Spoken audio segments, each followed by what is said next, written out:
أعوذ بالله من الشيطان الرجيم بسم الله الرحمن الرحيم. Hello and welcome to another session on marketing management.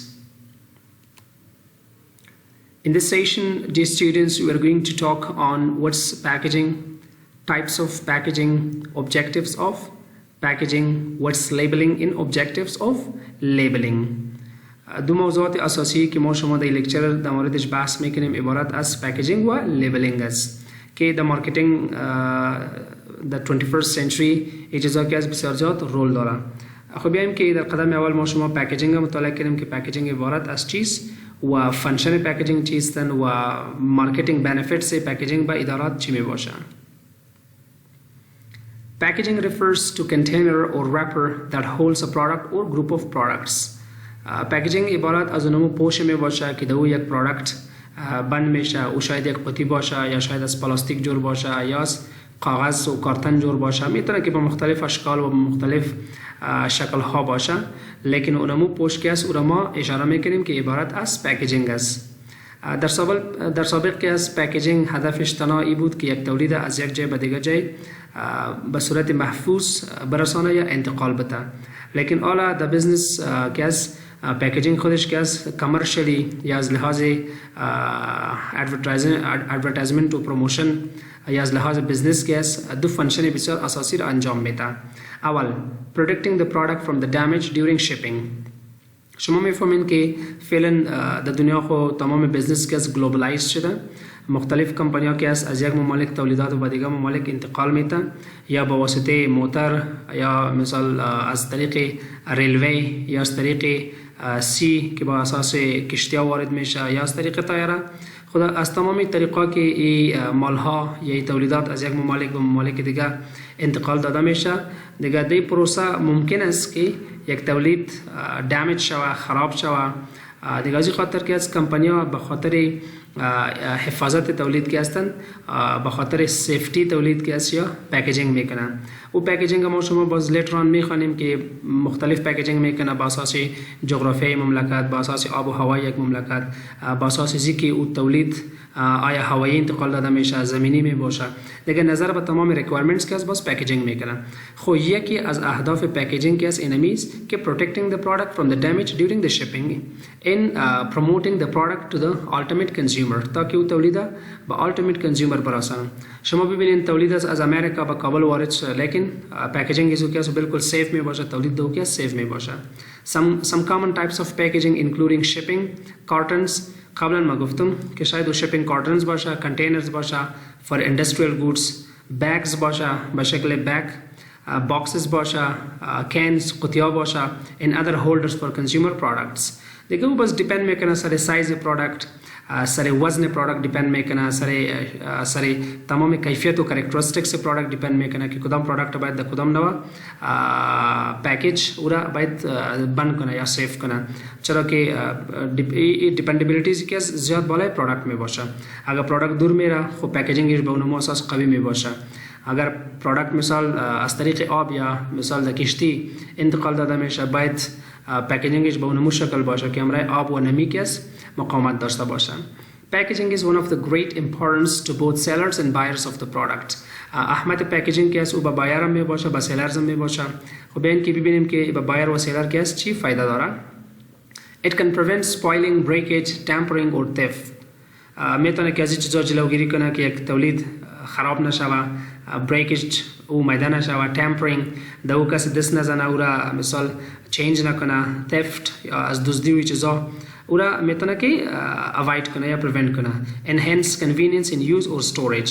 و همچنان به کنزیومر که از فایده است که او میتونه که با آسانی او را استفاده کنه و همچنان استوریج ذخیره کرده میتونه. شما ببینید مثلا اگر یک کارتن باشه دو چندین تولید باشه، خب او میتونه که با آسانی استور شوه یا با آسانی که از او استفاده شوه. It make products easier to identify.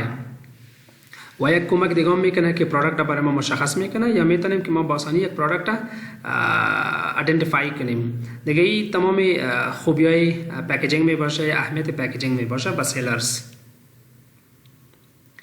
It's sometimes convenient to categorize packages by layer or function.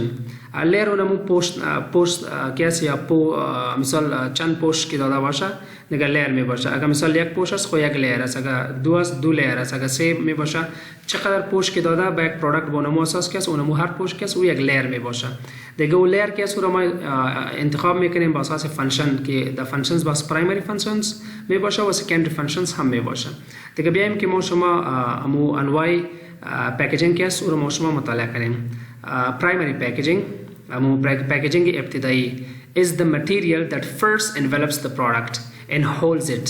This usually is the smallest unit of the distribution or use in the package which is in the direct contact with the contents.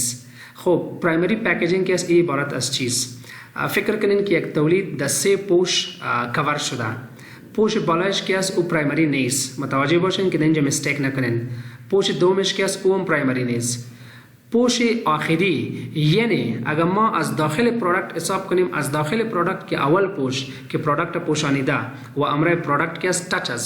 This is called the primary packaging. I hope you get the point. Secondary packaging is outside the primary packaging, perhaps used to group primary packages together. Secondary packaging के बाद as primary में आया. Primary रकम उस में गुफ्तम ओ पोशस कि वो हमारे प्रोडक्ट बिल्कुल वसल में बशा टच में बशा. Secondary के बाद as primary के दो पोश में बशा और मौसम में गिम secondary packaging. Tertiary packaging is used for bulk handling, warehouse storage and transport shipping. خو این نوع packaging که است باز اکثرا استفاده میشه زمانی که ما میخوایم که با حجم بسیار زیاد یا با تعداد بسیار زیاد تولیدات که است از یک جای به دیگه جای انتقال بدیم. دیگه این نوع packaging که است خصوصا به مقدار زیاد مثال در گوداما استفاده میشه که تولیدات مثال میخواد در گوداما سیف کنه یا استور کنه. دیگه زیاد مقدار تولیدات میگیره و کس دوره در یک پکیج قرار میده. بعد از که انتقال میابه و میتونه که از پکیج خلاص شوه مثال یا بیرون شوه. The most common form is palletized unit load that packs tightly into containers. Objectives of the packaging के packaging ची هدف داره. Identify the brands. یک فایدهش برای ما هستن که برند برای ما آیدنتیفای میکنه. چرا بالای پکیج همیشه نام، ساین، لوگو این تمام نقاط که موجود می باشه و از نمو ما میتونیم که برند آیدنتیفای کنیم که او مربوط کدام کمپانی میشه. convey descriptive and persuasive information. بالای هر پکیج که است اگر شما ببینین از قبیل دوا باشه یا شما تلفن بخرین یا مثلا لپتاپ باشه یا کدام تولیدات دیگه باشه بالای زو که است برای شما descriptive معلومات داشته می باشه. او descriptive معلومات که است شما او را میتونین که او شاید یام باشه که در مورد تولید بر شما معلومات داده شده که او چه قسم استفاده میشه یا مثلا کدام ingredients که از در تولید استفاده شده. بالای دواها شما اکثرا میبینید. و persuasive information بعضی اینطور پکیجینگ می باشه که بالای زوی اینطور نقاط نوشته می باشه که او پکیج که است او خودش قدر مثال از لحاظ مارکتینگ بالای زوی قدر مسیجای خوب نوشته می باشه که او میتونه که کستمرز که است موتیویت کنه به خاطر خریداری و تولید. Facilitate product transportation and protection.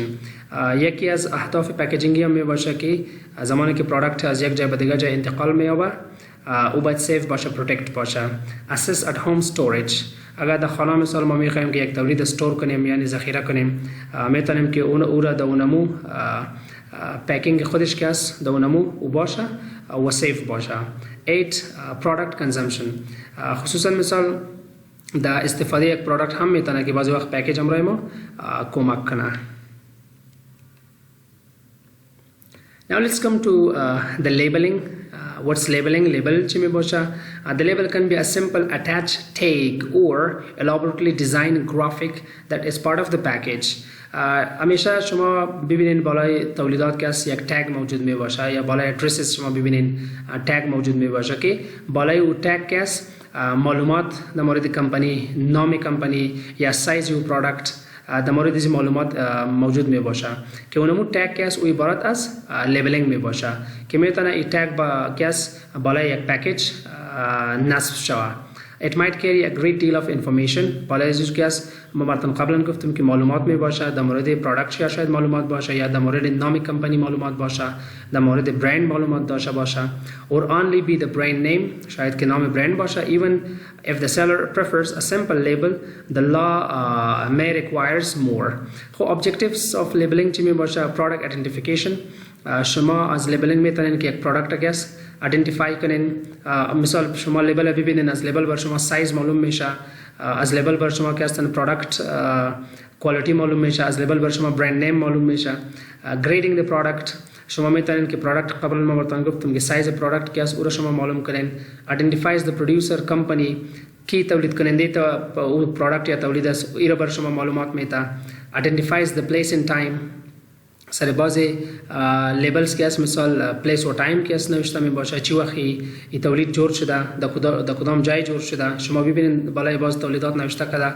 made in India made in China made in Pakistan made in افغانستان یا مثال تا چی وقتی جور شده و تا چی وقت است این میتونه استفاده شود شما ببینید بالای باز از دواها که است مثال نوشته می باشه حتی بالای زو که است بالای زو یک تگی پرایس که است ایران میتونه که براتون انتخاب کنه یعنی از لحاظ د لیبلینگ که است ما میتونیم که پرایس هم حساب کنیم لیبل پرایس که است او را بالای پروداکت نصب میکنه describes the product میتونه که تولید برای ما که است describe کنه یا در مورد تولید برای ما معلومات بده